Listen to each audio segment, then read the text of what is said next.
Good morning, guys.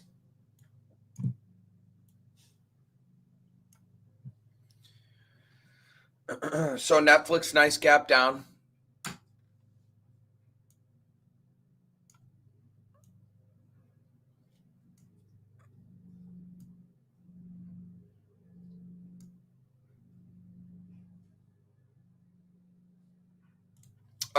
Yeah, a little bit. Obviously, GSAT could be in a stronger group, but if you'll kind of notice what has happened over the last few days, whether you're looking at a GSAT or ASTS, that group strength will actually change over the coming days.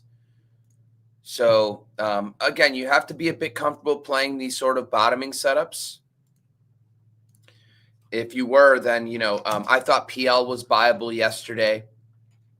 And then GSAT a few days ago. So it does bother me in the sense that it wouldn't make me comfortable to hold it for a super long time. Just kind of realize, hey, this could just be a high type flag, catch your 2-3 days of momentum, trim a good chunk off, and then just let the rest work. Yeah, I thought CCJ was my favorite uranium name yesterday, and I thought that this one was viable yesterday, just over prior day high. So unfortunately, I did not play it. Hindsight being a little bit of 2020, but I was definitely looking right at it as it was going through that level. And same goes with GEV. Unfortunately, yeah, the whole group yesterday woke up.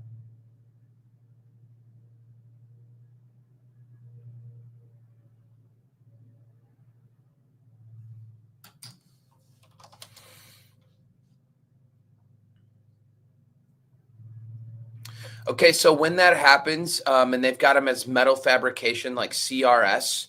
So what I would do is instead look at their industry group and not their sub-industry group.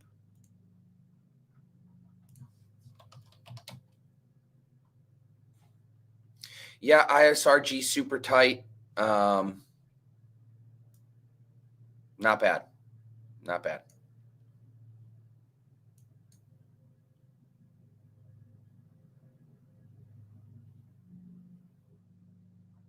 I've actually gotten paper cut a handful of times, but the paper cuts really don't matter because they're fairly small cuts. And on the flip side of that, my biggest trade at the moment, or my biggest position at the moment, is actually a short in Netflix.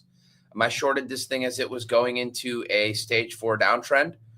And, we're getting a pretty big gap down. They were obviously in talks to buy Warner Brothers, which, they're going to buy, and they have to dilute the hell out of shareholders. So it's going to be a really nice month, really, no matter which way I cut it. NVIDIA's dead? I don't think so.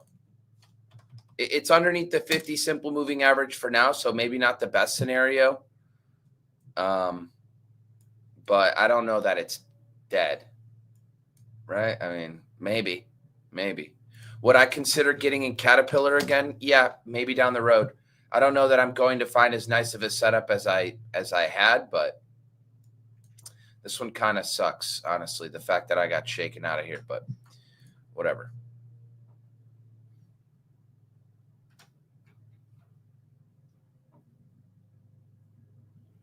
If it's super tight, yeah. So BE is a good example.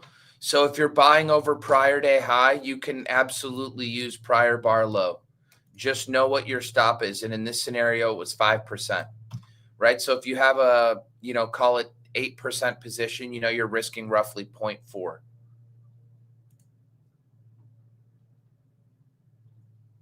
Yeah, ARKG definitely showing some strength. Genomics names.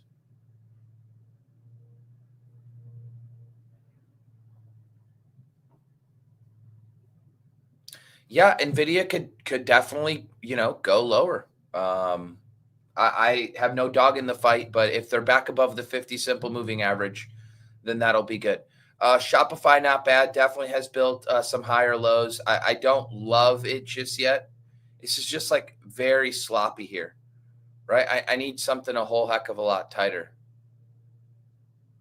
Nope. Stop 5% stop on PE. Like, look, you can have a 7% stop, but if that's the case, you have to adjust your position size. So you're allowed to have a bigger stop, but then you just adjust your position size, right? Some stocks are faster, so that's kind of what they have to be.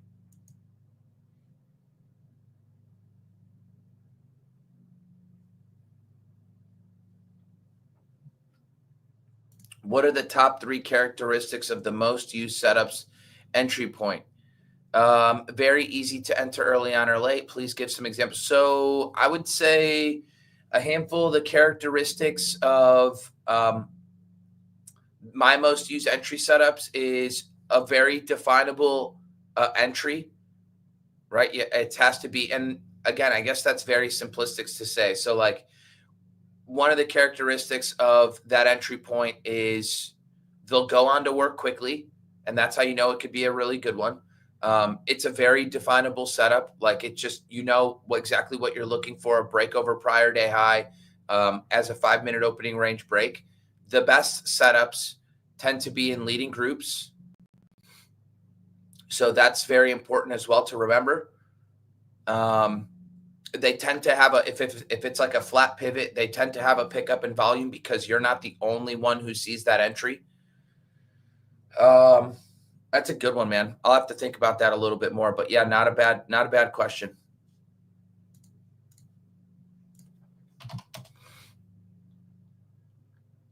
GH, I thought, maybe GH could have been added on to yesterday over prior day high. I don't know if today would be the day.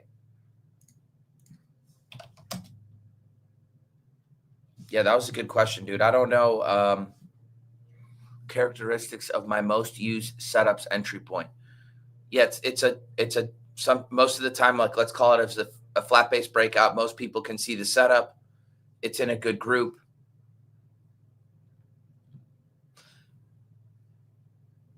Yeah, TE looks interesting, but are you really going to be the one who buys it after it's made a 90% move from the low?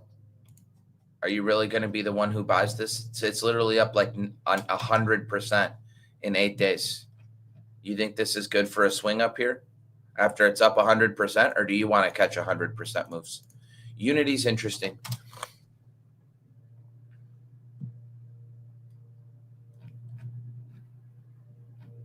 Again, not entirely sure if I love this setup here just yet, but needs to finish building out the right-hand side of its base.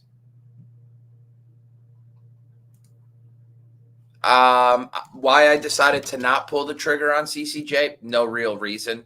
I was looking right at it. Sometimes, when you're stopping out of something else and you're managing risk on current open positions, it's just hard to, even though you might be staring at something, you're like, you know what, this thing looks pretty good. You know what? CC or GEV is also starting to act well. Like maybe these names are primed. Oh crap, look at BE. But as a trade kind of just runs away from you when it's really, really strong, I don't want to chase. So like on a CCJ, my entry is right in the morning. But if you don't take this thing like within the first half hour of the day, this trade starts to get away from you fairly quickly. And at some point, you just can't chase it anymore. So that's kind of what happens. You might be staring at it, but the market still doesn't make it easy because you're putting, your money to work.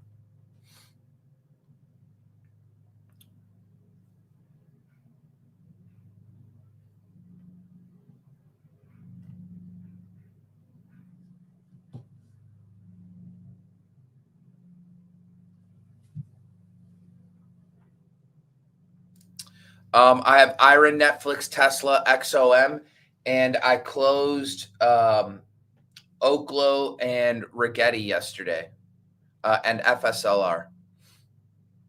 Was it FSLR yesterday? No, the day before last, if I'm not mistaken. So, and I closed NNE the day before that. So slowly I've been getting knocked out of some longs, and just the stock selection hasn't been all the best, or I'm just a little early.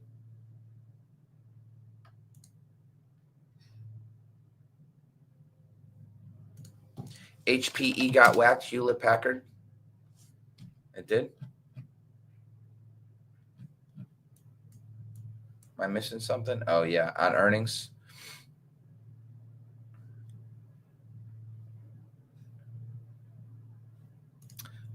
Yeah, like a flat base usually consists of 3 touches. Yeah, Frog is interesting, has a high volume close setup, which is exactly where it rejected yesterday.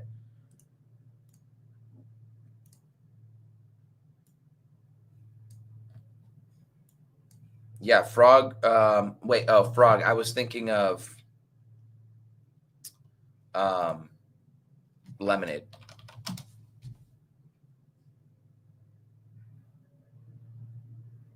Right through yesterday's highs, this Lemonade could be interesting too. Right through the high volume close.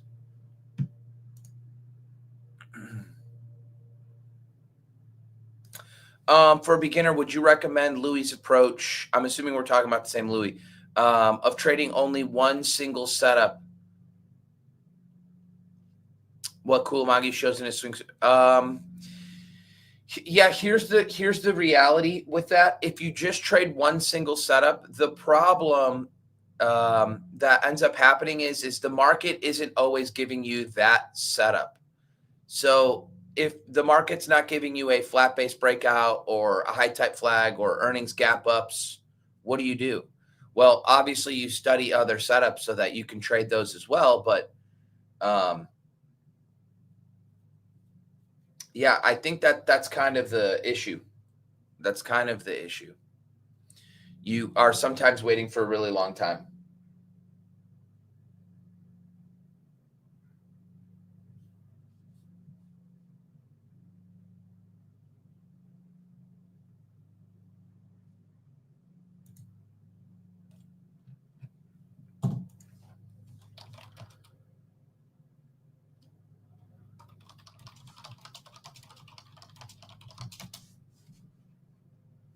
Gold day today, yeah. I do like the way Barrick looks. This one was on last night's watch list. AEM looks really interesting. And NEM also looks really interesting.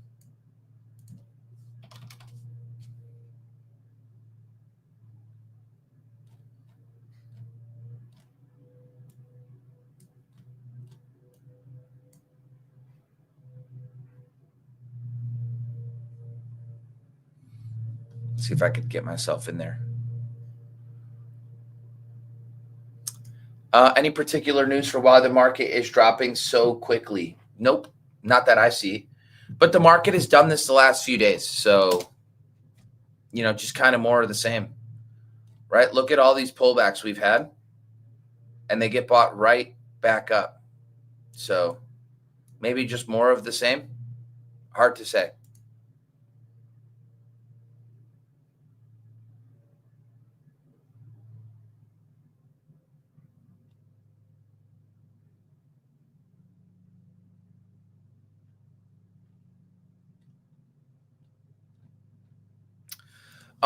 No, it's not that I don't really want to measure metrics because I do track all my trades.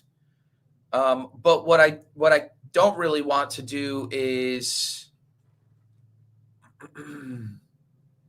yeah, I don't think it has a lot to do with me not wanting to track all the trades. For one, it is just that I do trade multiple setups.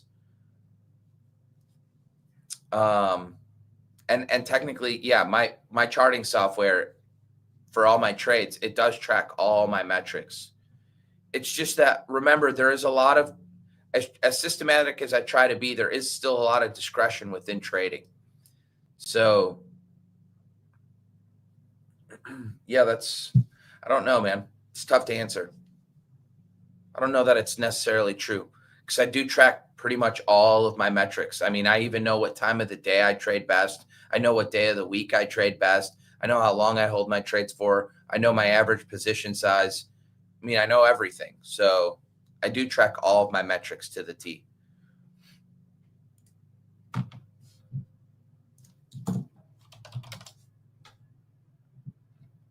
Yeah, TSM.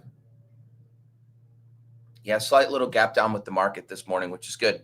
I almost prefer a gap down versus a gap up.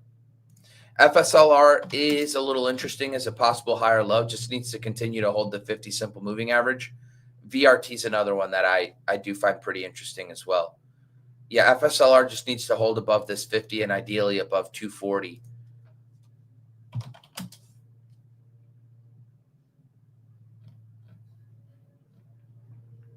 VRT, not bad.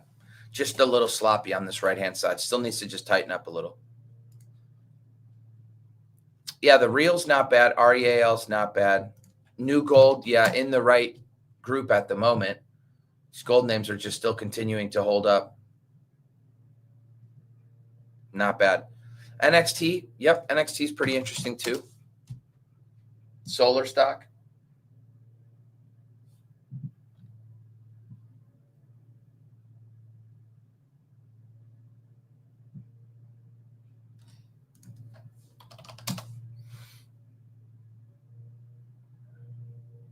Thoughts on Netflix, Warner Brothers? Well, considering Netflix is my biggest position at the moment on the short side, I'm very happy they're buying Warner Brothers because now they have to dilute 60 billion, which just means it's likely they keep going lower for the next few weeks. Right? They're going to have to raise a ton of capital, which just means they'll have to dilute current shareholders, and lower we go. I mean, they're already gapping down quite a bit overnight. We'll see. We'll see what happens, but you know, my thinking is we can go down to like $85.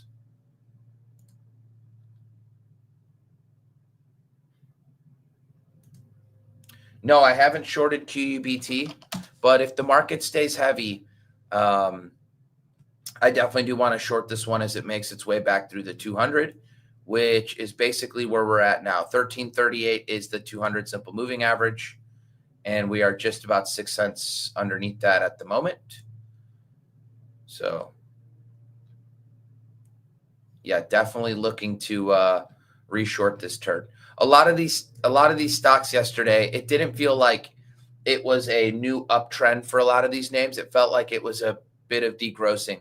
So like institutions just shrinking their book into year end. So you'll notice like a lot of the leading stocks yesterday, like an Apple, like a Google, you know, they were kind of pulling back yesterday while some of the, how do I call them, shitty stocks were going higher. But that's because institutions have to sell the good ones and then they have to cover the bad ones, which causes those to go up. So you're covering the crappy names and then you're shorting the good ones, or you're selling the good ones.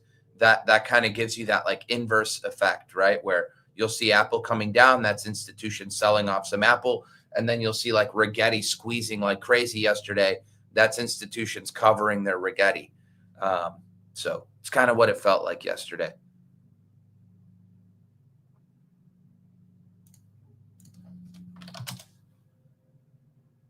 Yeah, PLG fine, not that great.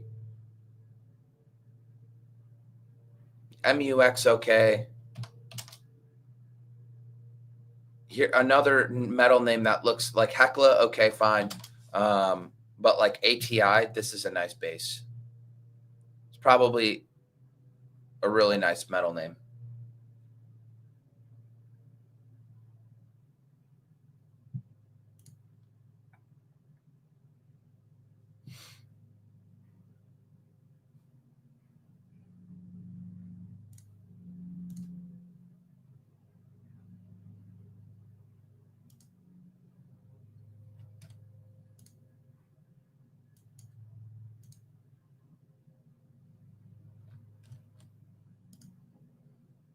My Tesla average is 437 at the moment. I just bought it as a 5-minute opening range break a couple days ago when it got above its 50-day.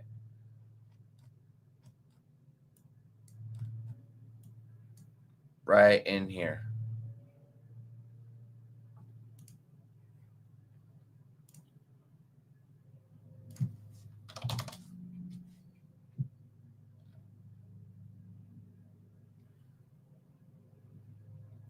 Yeah, IBM's pretty interesting. We'll see how long the market's maybe pulling back for this morning. But IBM just maybe a touch slow. FSLY, I thought they just did an offering.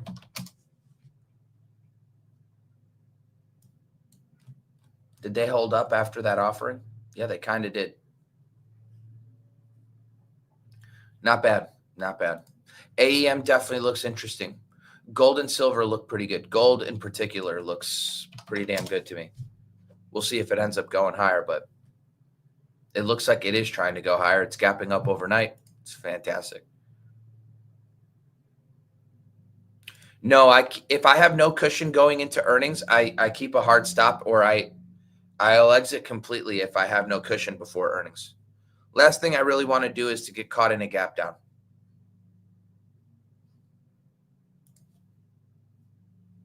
Would I say Twilio looks like lemonade? Not really.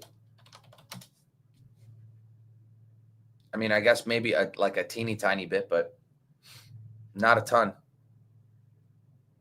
How do you know my average trade holding period? I upload all my trades from my broker into TradeZella and TradingView, and it tells me my holding period for my losing trades, my holding period for my winning trades. What happened to XLE this morning? They did a 2-for-1 split.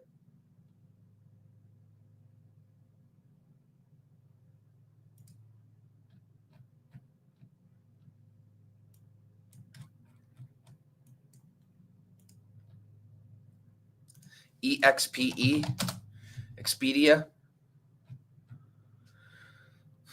Yeah. I don't even know if this is a name you really want to be trading, man. It's just probably super slow. No, it's actually not that slow. 3% per day.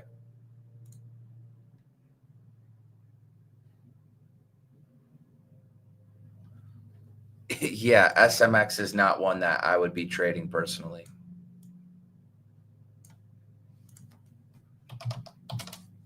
You know which name didn't budge this morning? RBRK on the market pullback. Didn't budge at all.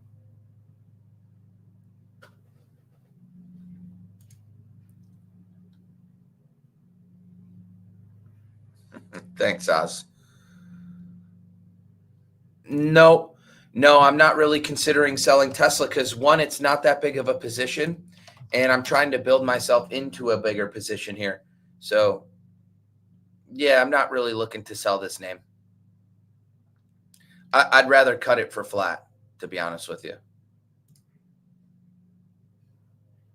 Citigroup, they're just too slow for me, man.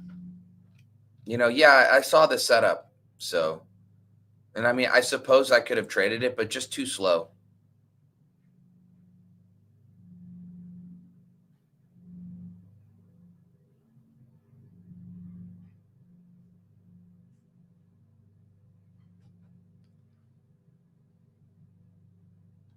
My average holding period for my winning trades is 20 days. My average holding period on my losing trades is 2 days. So I hold my winning trades 10 times as long as I hold my losing trades. And most of the time, my losing trades, I exit within a day. But there are times where, like, you know, I'm in something for 4 days and then it, you know, kind of will come whip back out on me like Caterpillar and I get out. So VSCO looks good, man. VSCO looks good. Nope. Gold and silver have been moving as momentum trades.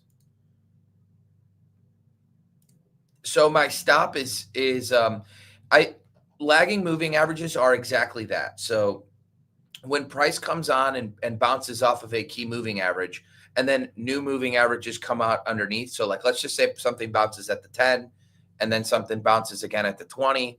But if it's building higher lows on the daily, even if it breaks the 10 and then closes below the 10 or closes below the 20, I'm still using a higher low as my stop.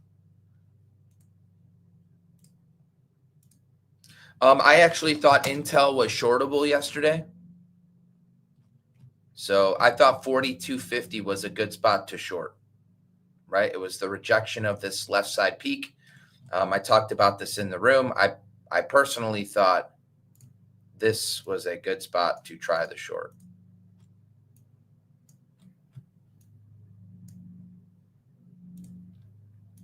EQT, not bad.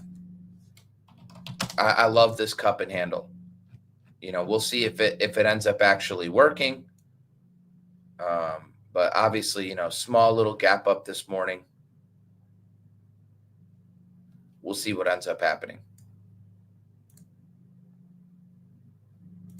What is degrossing in this context? Yeah, so it has to do with what institutions are doing. And when an institution is degrossing, they're just basically deleveraging their entire book. And so what you end up seeing is the winners, they get rid of winners, right? And I'm assuming institutions have winners with Apple, with Google, and that's the reason they sell some of that off. And they also have winners on the short side with QUBT and Rigetti and et cetera, right? Like these like names that have been big losers recently. And so you'll see that these names are squeezing, but it's not because they're in brand new uptrends. It's because institutions are getting out, which means they have to buy. And again, with an Apple, they are selling to get out, right? So they're just going into cash is what they're doing.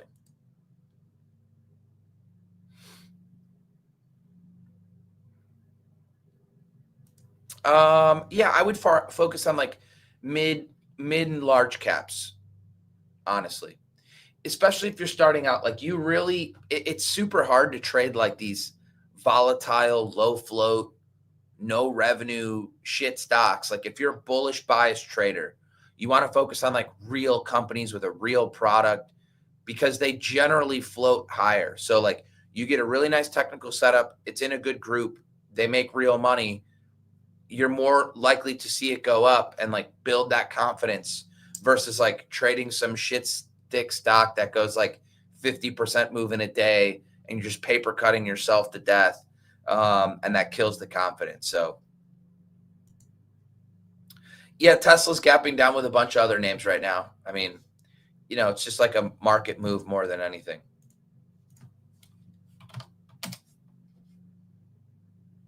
Yeah, MPWR could be viable back over the 50. I almost prefer to see it get back over the 50 and then, little checkbacks and establish yourself back above the 50.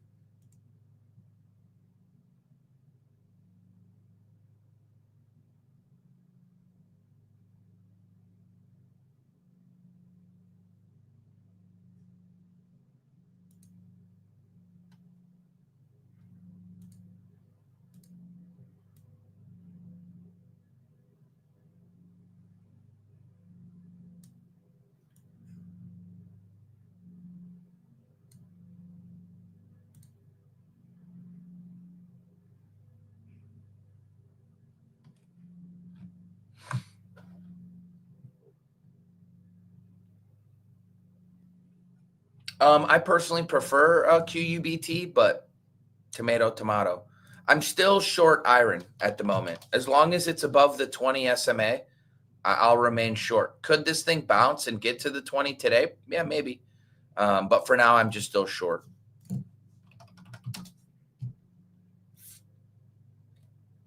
Not a whole lot for me to do with Alma, honestly. And as for iron, I've been short this thing against the 50 simple moving average. So what is this? November 20th, couple weeks.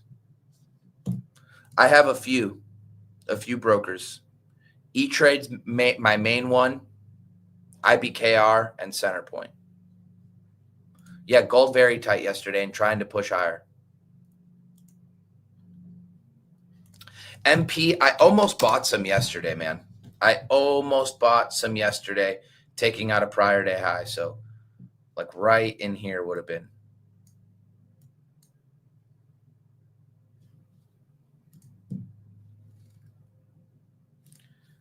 Yeah. So if a stock is pulling back into the daily 20 or 50 and are looking to enter, do I still enter if an hourly? I don't focus on the hourly anymore. If I'm looking to enter a trade that's pulling back into the 20 or the 50, I take it down to the 5-minute and wait for my 620 setup. That's it. Lily, I thought it already had its first touch in 20. Yeah, it already did. And it's underneath it for now. Will be interesting to see if we can reclaim that level, but it looks pretty good. ATI looks good. You're an AG from 13. Oh, that's not bad.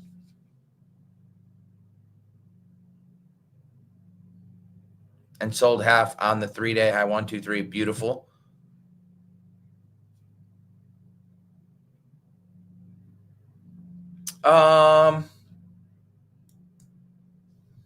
Yeah, that's tough.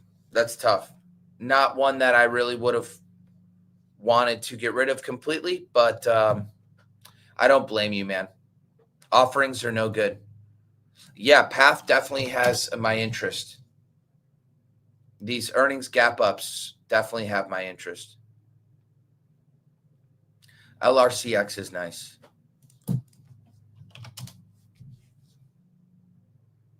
Yep, FLS, another nice one. Yeah, Goldfield.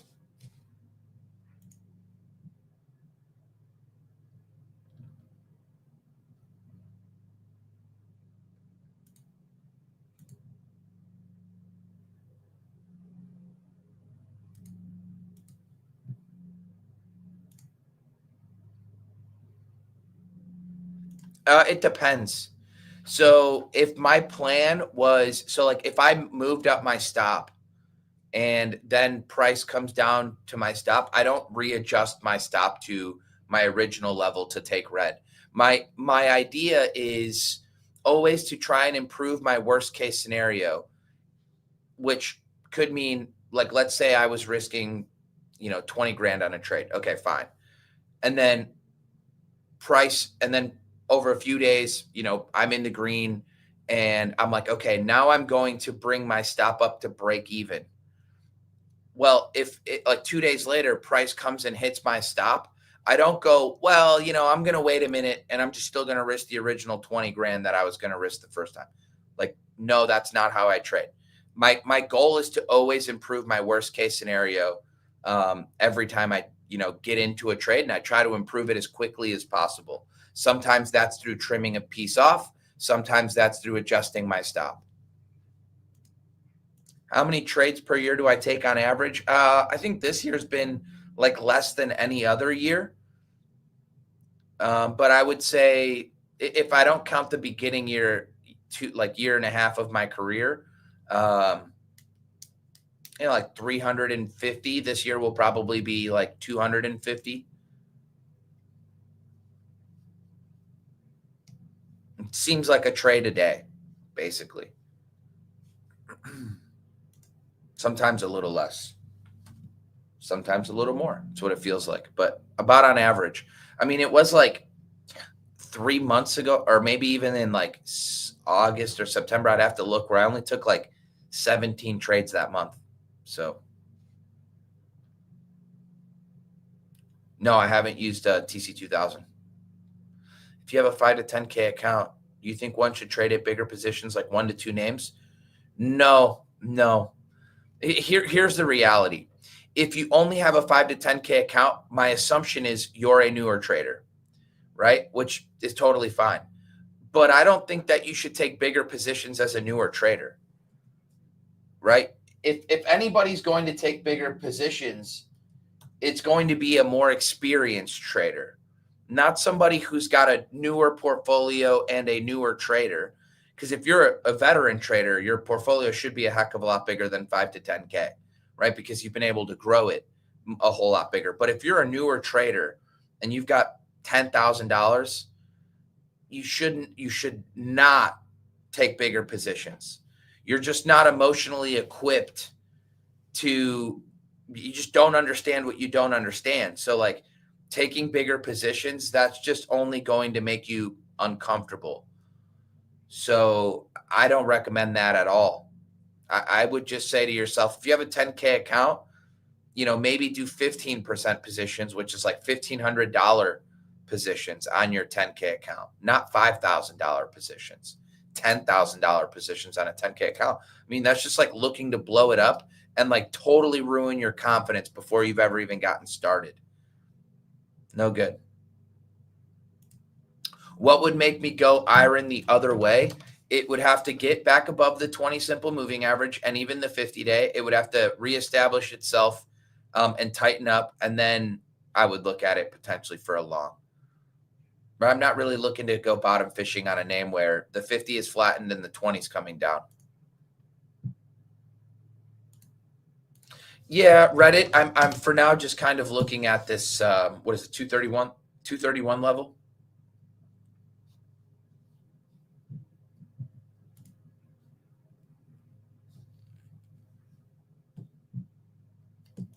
Heck yeah. Thanks for showing up in the morning. Man, Rubric. And this is a name I'd love to get into too. The earnings were awesome yesterday, and this thing just will not stop going. Slow down, little buddy. Yeah, I mean, I thought Baidu was pretty interesting coming out of this little tight consolidation. I mean, what a heck of a gap up, $125. I know somebody in our room, Justin, bought this thing and really nice gap up. I mean, that's just awesome. Futu, a little bit of a rejection at the 50-day yesterday, but as well a gap up trying to get back above the 50. Baba, let's see, Baba. Probably my favorite of the bunch. Nice gap up there too. NBIS. No, I just need this thing to get a little cleaner.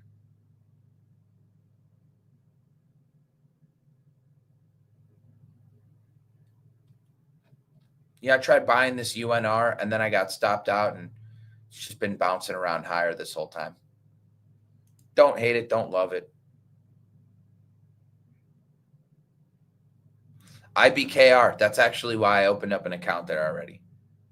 Yeah, if E-Trade closes E-Trade Pro, IBKR.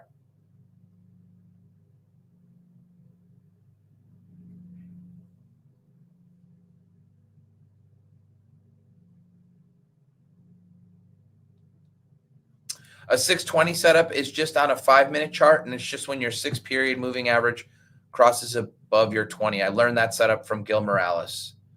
For anybody not familiar with Gil Morales, he used to manage money for Bill O'Neill and company.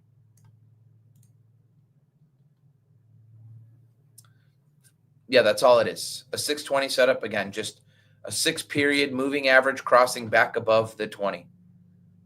That is it.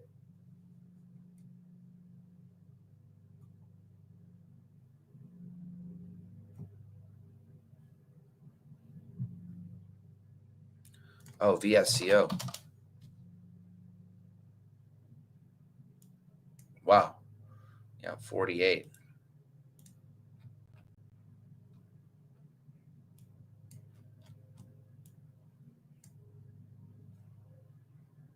Very nice.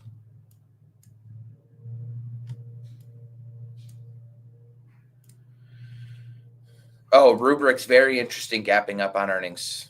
Oh, yeah, I'm 100% watching Rubric today. I'll be keeping my eyes on Path. Absolutely.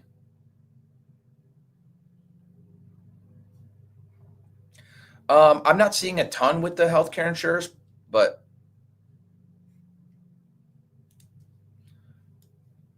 yes, Netflix is diluting themselves to buy WBD means that you expect an offering to come soon. Yeah, I think everybody knows that they have to do an offering. They don't have that much cash. If I'm not mistaken, they agreed to buy Warner Brothers for what was it, $89 billion? So, oh no, they're buying Warner Brothers for $72 billion. I don't know if I'm seeing a couple conflicting. I'm seeing 82.7 to 72. From Barron's 72 and from other places 82. But okay, call it 82 billion they only have about 10 billion in cash, if I'm not mistaken, which is a lot of cash, and they're a cash flowing machine. But their Warner Brothers isn't going to wait around for forever for their 82 billion while Netflix makes the money. So Netflix has to dilute current shareholders. You're in ONDS from $8.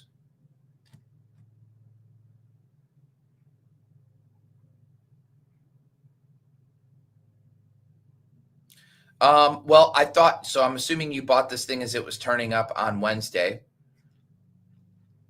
Yeah, I mean, I would just, trail it using the 10 simple moving average, or make sure that you paid yourself using a prior bar low.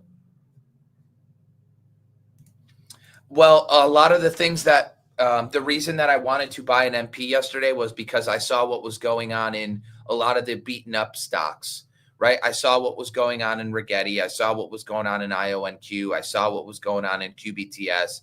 I saw what was going on with Oklo.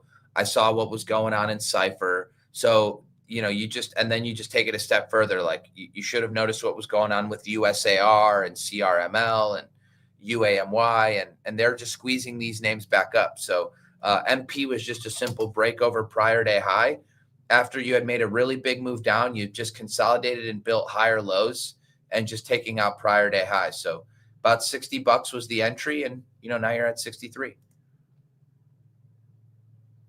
Maybe a 5-minute opening range break for something like RBRK. I use VWAP and not anchor VWAP. Yeah, good question. I see a few of you guys asked the same thing. Last night I talked about this on the Watchlist video. So with Rubric, I was just kind of hopeful that it would stop going this morning. And what I really wanted to see was it just pause right underneath this like $82 level. I was hoping for a little bit of profit taking in the morning, right to about that $78, $79 level, which would coincide with the 200-day. And then I would have looked for an entry right around the 200-day. And then as soon as the stock took out its opening print, I would have added more. That's kind of how I would look to play it.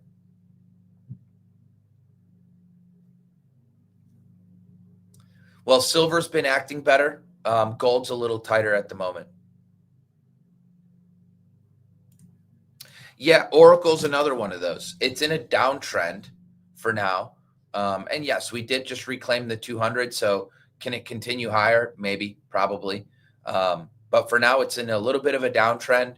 And this isn't really a clean setup. Not one I would be shorting, but not one I'd be longing either. So.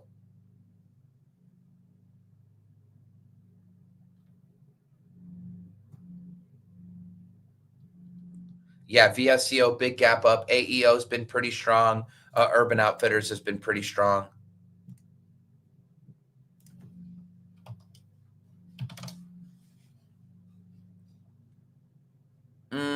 No, I wouldn't buy SEI today, right? You come off the bottom of the base like this, you move 45%. I'm good. This isn't, you now need to finish building the right-hand side of the base. If it goes without me, fine, but I don't buy stocks after they've moved like this and have no tightness to them.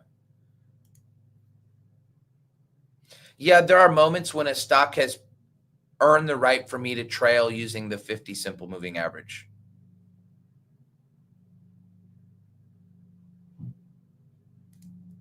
Fox, I was looking up their cash on hand. I think they only have like $9 billion in cash. Yeah, paying cash plus stock. So again, they have to dilute, which is not very good, right? If you're a current shareholder, it's not what you want to see. I'm not a current shareholder. I've shorted stock. So, this is what I want to see.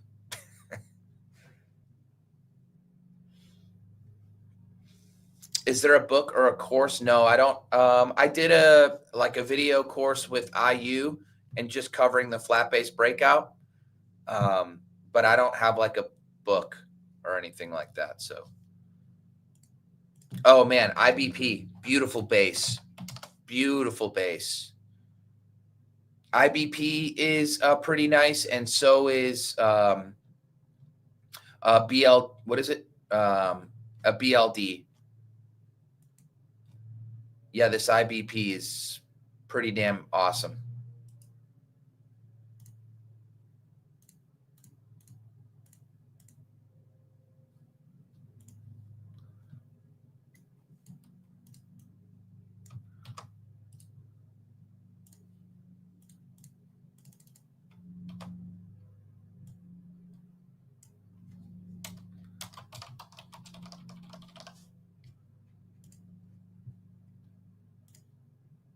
Yeah, IBP.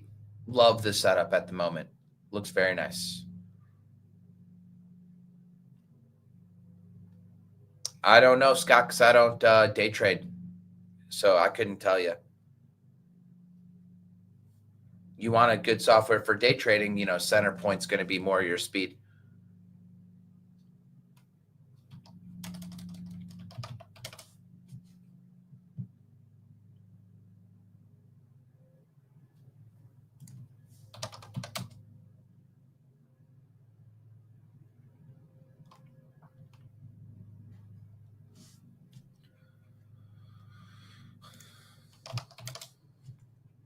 Oh yeah, Path could be a high volume close setup for sure.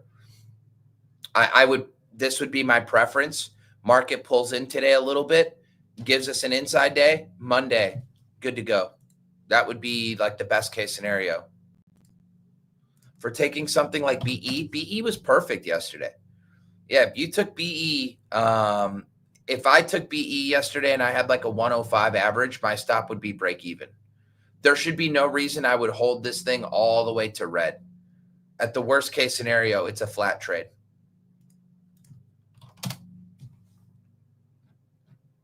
Oh, that's ZS. ZM. Yeah, this thing's stuck in a big range too. Big range. Yeah, maybe. Like I like it, don't love it. Nice double bottom weekly on a weekly chart, and yeah, it's all right. It's all right. It's just this, right? That's the problem. Where's the momentum? Is it coming at some point?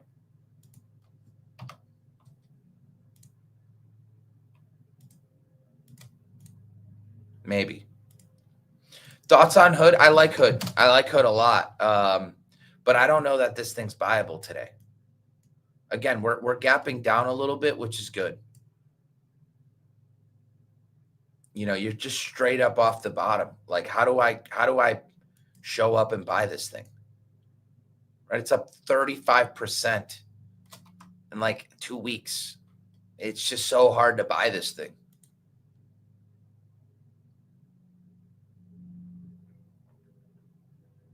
Thoughts on MSTR? I mean, it looks like shit. Was it playable for a bounce? Yeah, probably. And I guess it was, but this thing looks like death. And people keep trying to like nail the low on this, and I get it, right? There was like a tradable opportunity here. But like it looks just still so bad. I don't know that it's a short here, right? It was a short up here against the 200. Right, I shorted it on right here against the 200. I was obviously right for about 4 days, and then it just grinded back up on me, to which I cut it. Actually, I totally did a real scrub move, but I let a nice green trade go red on me, which is just terrible. And then I didn't reshort it on the 7th, but this was the perfect day to reshort it. And then, look at the fade. Look at the fade. So yeah, I don't really see a reason to reshort it here. I think it's just not tight enough. The risk reward's not all that great. But definitely want to just avoid, I think. I mean, I don't know. I know some people like looking for lows on stuff. I mean, if that's your style, but I don't like it. Oracle, it's not one that I would short down there either. It's also not one that I'd go long.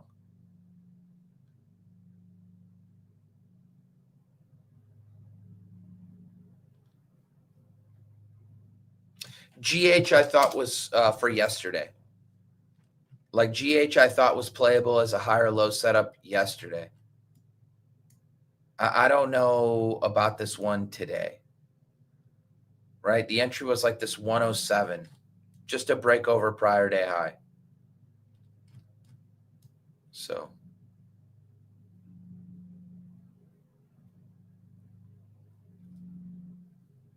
no, I'm not even risking 1% per position. Most of my positions are like a fifth of 1%, right? I'm only taking like 10% position size is like the max.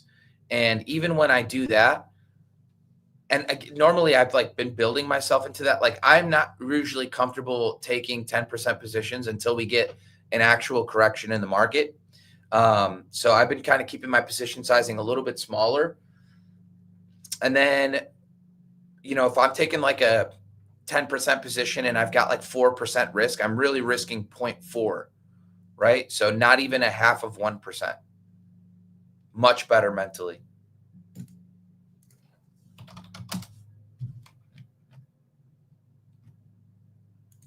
No. SOLS, just not enough chart history there, which means they probably haven't even gone through their lockup period. SSP is also not that great. Trades $8 million a day. It's just not that great. How many stocks do I focus on each day? 10, 12, something like that at most. A firm for a breakout? Nah. There's no breakout in a firm right now.